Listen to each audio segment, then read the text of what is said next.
This is one of those movies I wanted to watch simply because of the trailer. I mean, you have time travel, you have Tom Cruise, you have mech suits, and you have Emily Blunt with a sword. I mean, how could you not want to watch that?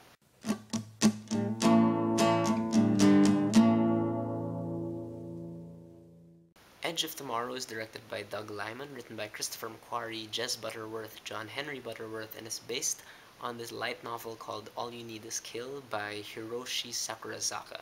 And this movie stars Tom Cruise, Emily Blunt, Bill Paxton, and Brendan Gleeson.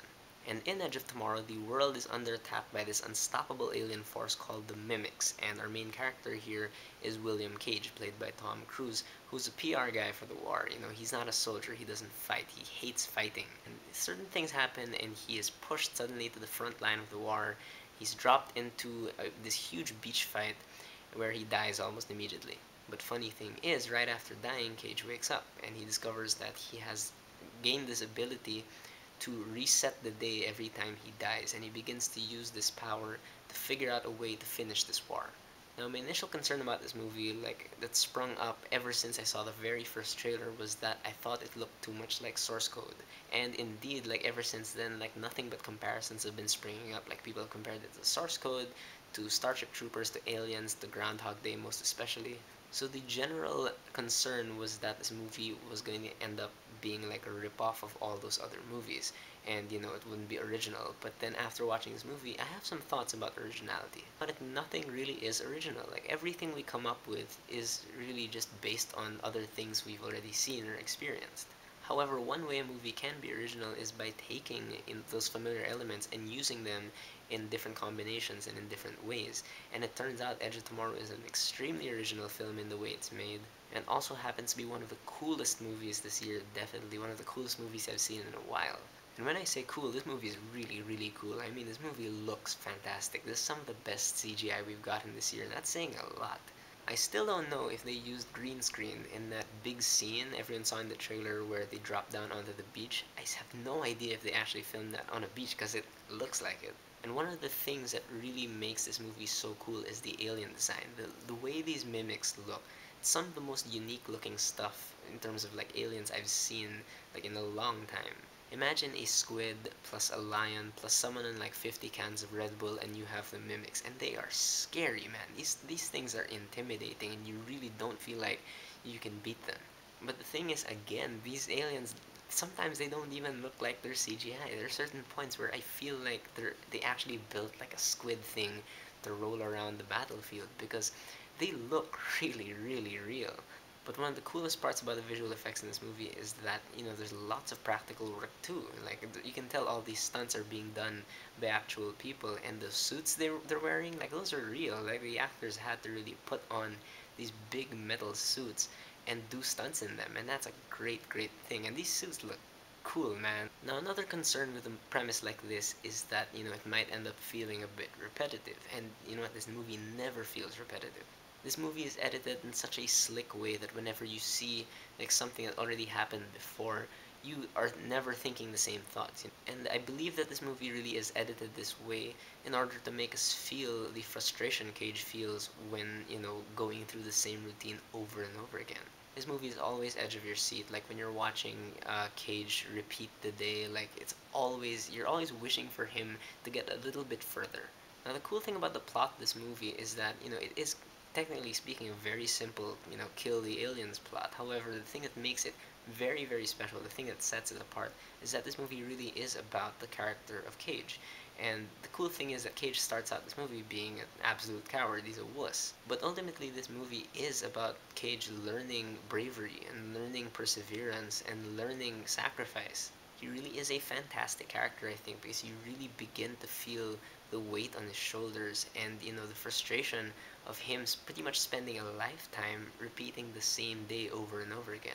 But Cruz isn't the only one who gets a good character. Emily Blunt's character, Rita Vrtowski, she's a fantastic character because, you know, she's not just this, you know, stereotypical gung-ho kind of soldier, or she's not a stereotypical female soldier either. Like Cage, Rita also has like this kind of weirdiness about her. Like she, you know, this war is really getting to her, and she's a very stubborn character. Like you can tell she has something to prove, but not in an annoying way or anything. Like, she's really hardened because of, stuff that's happened to her, and it's just so interesting to watch this character because you don't really know what she's all about. And it's obvious that the writers had lots of fun with Cage's dialogue because every time he, resets a day, he begins to memorize what people are saying, and it's just fun to play around with that, and Cage trying to find out new ways of telling people certain information. It's great dialogue because it really balances between being funny, hearing the same things over and over again, and being really tragic because every time Cage hears like a phrase repeated, like you can just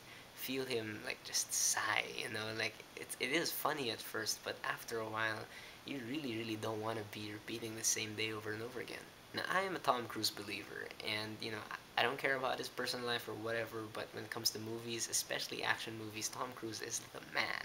And he's not just an action star, he's a really great actor, and here he does pull off a great performance because, again, Cage is a coward at first, and he slowly begins to develop as a character, and he becomes much stronger, but, this sudden strengthening isn't played by Cruise as, just like a sudden turn.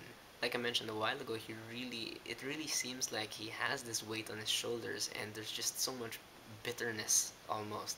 Same goes for Emily Blunt, who is awesome. Not only is Emily Blunt good at, really kicking butt with like swords and firepower and stuff, but again, she has a really layered performance here.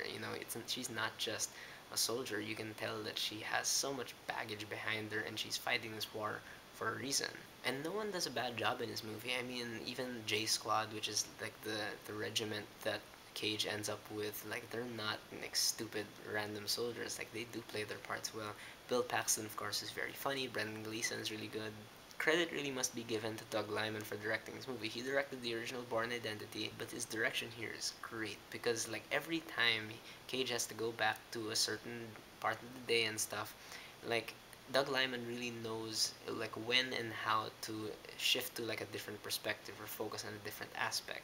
One of my favorite parts though about Doug Liman's direction here is that we see Cage transform wordlessly. There's no like stretch of dialogue where Cage is complaining about, like, oh, now I'm jaded because I went through like an eternity of this whole same day.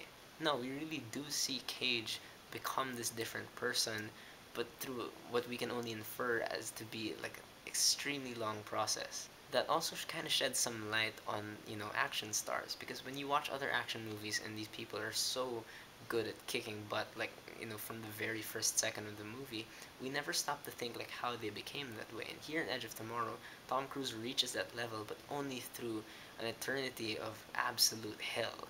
And we also have Doug Liman to thank for the third act of this movie, which is fantastic because of the tension, which is unbearable. I only really have a couple of problems with this movie, like they're really small problems. For one, I think this movie takes a bit long to get started, and I get that, they are establishing like the first time this ever happens to Cage. However, I feel like certain parts that they show in those first like 30 minutes could have been, saved for later when he eventually goes back. And I have a gripe about this might be really just Doug Liman's style of directing. Like the way he shoots action, like you could see this in The Born Identity, it's very close. It's very, it's not really like super shaky cam, but it's not necessarily like so clear. And I really think this movie would have benefited more from like wider shots of, clear action happening. I get it's supposed to be chaotic and stuff, it would have been cool to see, like a huge landscape really of aliens fighting soldiers. And you do get that, but it's very brief and it's very, jagged. But other than that, Edge of Tomorrow is a really good movie. And, I'm going to echo what the Schmoes said in their review. The Schmoes know that I'm really afraid this movie won't do very well because, it's up against other summer movies like Maleficent and X-Men Days of Future Past, which have huge franchises behind them. And Edge of Tomorrow is like this new kid on the block. So I really want people to go out and support this movie because it's really good and it's for once it's very original, and Tom Cruise, Doug Liman, Emily Blunt, everyone who worked on this movie should be commended for it.